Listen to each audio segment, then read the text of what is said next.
All right, welcome back to Teach Tape. Today we're taking a look at the bull dodge and how to defend against power, especially in tight near the paint.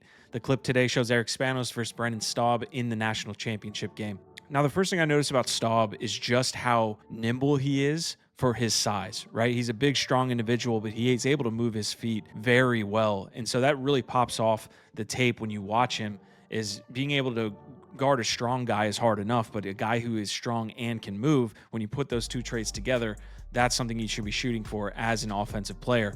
But if you played a contact sport, the next thing that really pops off the page, right, is low man wins. He does a great job of being the low man here. I love this contact. I mean, national championship game, they're just getting after it. But you can see Spanos is the low man. He wins. His shoulder is below Staub's shoulder, and he does an excellent job of kind of this shimmy. I mean, you can debate with me whether it's a ward or not.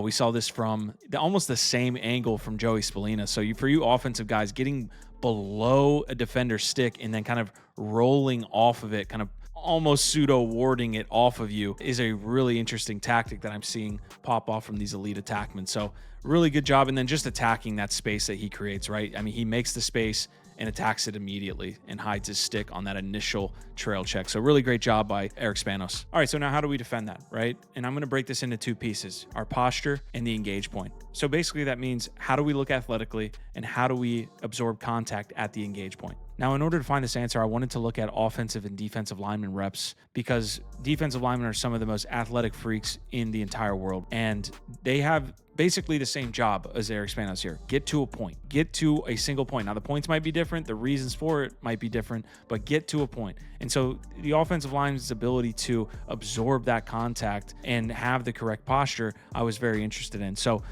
basically what I want to get to is we want to get square. We don't want to be, going sideways with these guys. There's a clip later in the game where Staub is running sideways and he gets pushed off much easier. So that's the first thing, get square. Second thing I'm looking at is arms inside. We don't want to flare and have a wide grip. These offensive linemen have a grip inside of their frame, and that's where the most strength comes from. The third is a little bit complicated, but offensive players are typically, like you see Spanos here, is going to have a heavy nose, meaning he's leaning forward. Offensive linemen and defensive players need to have a light nose where their nose is up and not down. That's going to force our back to get a little bit more straight. And then our feet are going to be within us to a slightly wider frame. So here's the real kicker. Staub did everything that we just talked about well. The piece that he didn't do well is the engage point. And so you'll see a very key point here where he gets bounced once and then twice. You can see that hop happen once again, hops once, hops twice.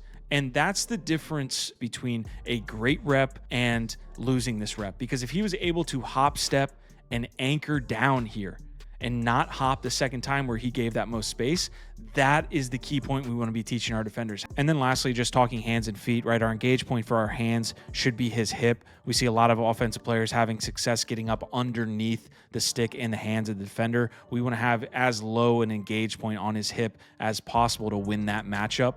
And then with the feet, if Brendan Staub did in fact hop, reset, and anchor down here, he would still have to move his feet. So don't think we can just hop, reset, anchor down and we're good. You got to keep those feet moving. And this was a great rep both ways. Good stuff.